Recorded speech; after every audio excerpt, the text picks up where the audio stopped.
अब जानते हो योग किसे कहते हैं? जुड़ जाना। योग जुड़ जाने का नाम है। जैसे भक्ति योग, ज्ञान योग, कर्म योग, क्रिया योग, लय योग, जप योग।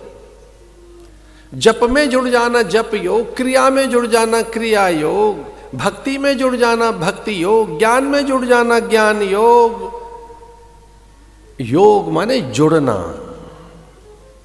समत्वम योग उच्यते, हम समता के साथ रहें, सबके साथ चलें, योग हो गया। एक अद्भुत है, उसका नाम है प्रेम योग। प्रेम योग, जहां एक राज योग है, भक्ति योग है, ज्ञान योग है, ध्यान योग है, जप योग है, वहां पर एक और योग है, प्रेम योग। और उसके आचार्य कोई और नहीं, भगवान स्वयं माधव हैं, प्रेम योग के आचार्य। क्या हम प्रेम नहीं कर सकते दूसरे से? और प्रेम किसे कहते हैं? समर्पण को, सर्वतो भावेन समर्पण। वो किसी गुण देकर नहीं होता, जात देकर नहीं होता, उसकी कोई विभूति, विद्या, उच्च पद, प्रतिष्ठा, ना। प्रेम का तो अकारण न्योछावर होना चाहता है, उसमें कोई शर्त होती नहीं।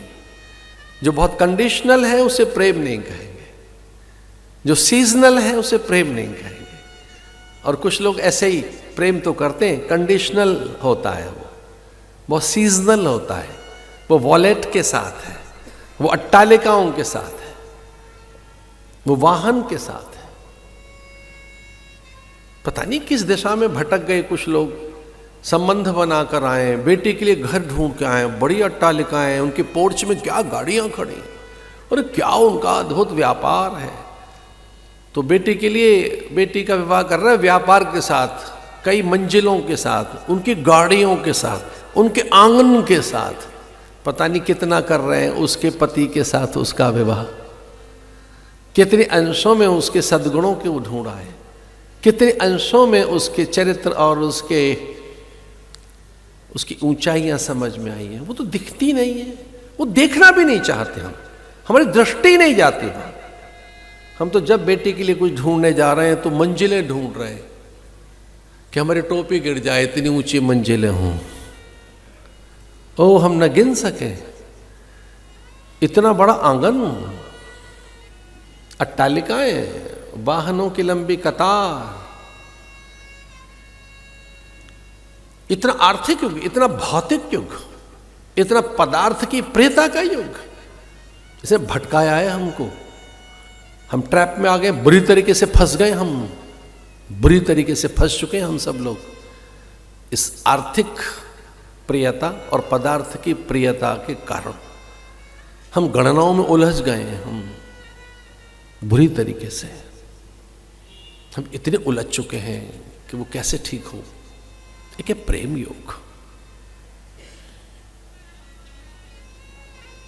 और वो होता ही केवल भगवान से है, किसी और से होता भी नहीं। ये एक और बात है, प्रेम केवल ईश्वर से ही होता है, और अगर किसी से हो रहा है तो प्रेम नहीं, उससे मोह हो रहा है, उससे हमारी आसक्ति हो रही है। प्रेम तो परमात्मा से ही होता है। किसी से हो गया है कुछ, तो वो जो हो गया है वो मोह हो गया है, वो व्याधि का मूल है, दुख का मूल है, बिछड़ जाने में उसमें दुख है। प्रेम तो होता ही परमात्मा से है, क्योंकि प्रेम अलौकिक वस्तु है। तुलसीदास जी से पूछा किसी ने कि राम को अच्छा क्या लगता है, राम को सर्वाधिक प्रिय क्या है? तो तुलसी ने कहा राम ही केवल प्रेम प्यारा, जान ले सो जान निहारा। राम ही केवल प्रेम प्यारा, राम को तो केवल प्रेम ही प्रिय है। और भगवद आराधन करने वाले भक्तों ने कहा प्रेम गली अति सांकरी, जामे दो न समाए। अच्छा, भक्ति के जो आचार्य हैं वो है नारद। नारद भक्ति सूत्र, नारद ने भक्ति सूत्र लिखा है, भक्ति की व्याख्या की है। भक्ति पर अद्भुत व्याख्या दो ही महापुरुषों की मिलती है, नारद भक्ति सूत्र और शांडिल्य। शांडिल्य ने भक्ति की बात कही है। ये देखो महात्माओं का रूप, रंग ढंग, उनका स्वभाव, उनकी तरंग मस्त मलंग, मन लागो मेरो यार फकीरी में।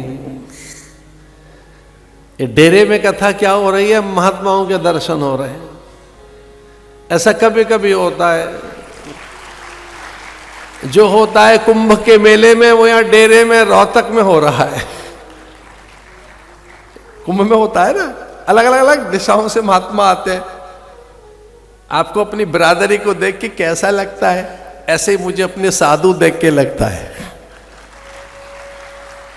आपको आपकी बिरादरी का आदमी मिल जाए, आपके समुदाय का, आपका संबंधी, परिजन पुरजन, बंधु बांधव, सगोत्रीय सजातीय बंधु मिल जाए, आपको बिल्कुल अपनों में अपने बिल्कुल अपने मिल जाए तो कैसा लगता है? वैसे मुझे लगता है इनको देख के और आपको भी देखकर। क्योंकि कथा में तो आप ईश्वर के लिए बैठे हैं, मानिए सभी राम के नाते। प्रेम योग वो भक्ति योग है। भक्ति योग केवल प्रेम से सिद्ध होता है। गुरु का जो पहला जो लक्षण बताया, ये भी आपको बहुत अच्छा लगेगा सुनकर, कि गुरु का जो पहला लक्षण है वो मौन है। गुरु मौन रहते हैं। गुरोस्तु मौनम व्याख्यानम शिष्यास्तु छिन्न संशया।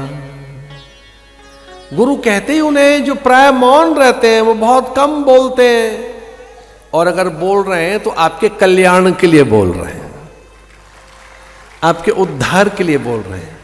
अगर बोल रहे हैं तो आपके पुण्य बुलवा रहे हैं, बोल रहे हैं तो परिस्थितियां हैं, अन्यथा तो आकाश जैसा मौन गुरु में बताया। हमारे महापुरुषों के लक्षणों की चर्चा करते हुए शास्त्र कहते हैं कि गुरु प्राय मौन, गुरोस्तु मौनम व्याख्यानम। गुरु के तो मौन व्याख्यान रहते हैं। राधा बोली ही नहीं, बहुत कम बोली। ब्रह्मणी बहुत कम बोली है। जिनमें प्राय मौन रहता है वो लक्ष्मी जी हैं। लक्ष्मी कभी नहीं बोलती, वो तो करके दिखाती है। जैसे आएंगी आपकी जीवन में रौनक आ जाएगी। बोलती तो सरस्वती हैं, लक्ष्मी कहाँ बोलती है। और अगर वो भी मौन हो तो अभिव्यक्त क्या होगा। जो बोलने का कार्य है वो मां सरस्वती का है। राधा का मौन भंग हुआ, उन्होंने कहा मैं माधव की हूं, हम भगवान के। ये प्रेम होना चाहिए। फिर हम उनके हैं तो फिर हम समर्पित रहें। ऐसे उस रास की बड़ी बातें, रास पंचाध्यायी में अद्भुत रास का उल्लेख है कि महादेव स्वयं चले आए। उस रास में महादेव का आगमन हो गया। वो अपनी विभूति विस्मृत कर धरती पर चले आए।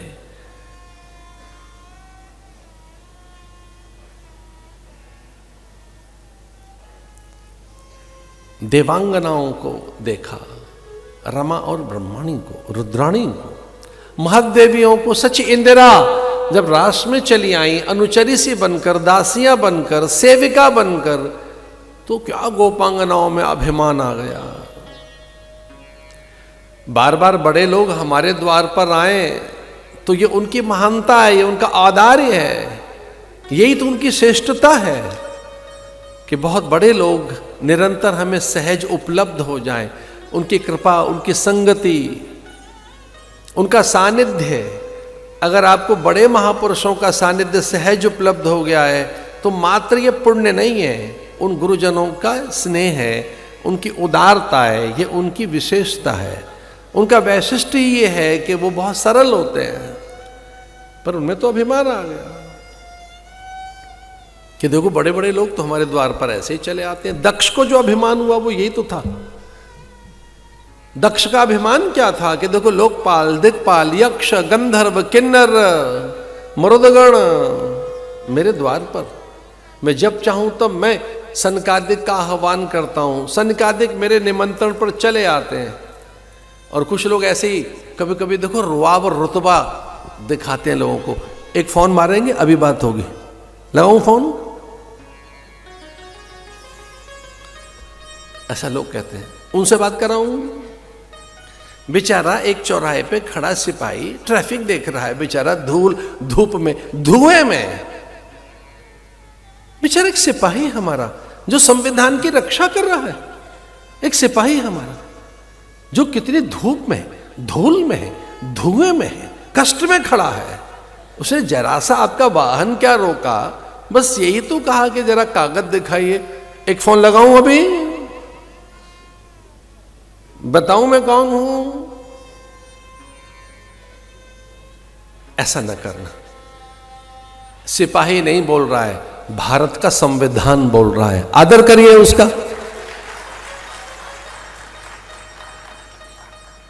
और जिस दिन आप उसका आदर करने लगेंगे, सिपाही का, पटवारी का, सामान्य व्यक्ति का, लिपिक का, सामान्य व्यक्ति का भी, तो मैं तो बड़े को जानता हूं, नहीं आदर करिए। मैं नहीं जानता कि ऐसा मैं क्यों कह रहा हूं, क्योंकि परसों से कुछ ऐसी बात ऊंचे गलियारों से चल कर आई थी, तो बात निकल भी रही है मेरे मुंह से, बहुत ऊपर से बात चल कर आई थी कि ओटीटी प्लेटफॉर्म से कुछ उल्टा सीधा दिखाया जा रहा है, बड़ा वैसा जो हेय, निंदनीय और अत्यंत असभ्य, अशिष्ट, अश्लील बहुत कुछ दिखाया जा रहा है, तो उसका भी प्रतिकार होना चाहिए संत सत्पुरुषों के द्वारा। तो ये बात मेरे मुंह से निकल भी गई ये कहने के लिए कि ध्यान रहे इस बात का कि बड़ों से संबंध भी हो आपके, तो ये उनकी उदारता है, ये बड़ी उदारता है उनकी। अभिमान ना हो आपको कभी भी।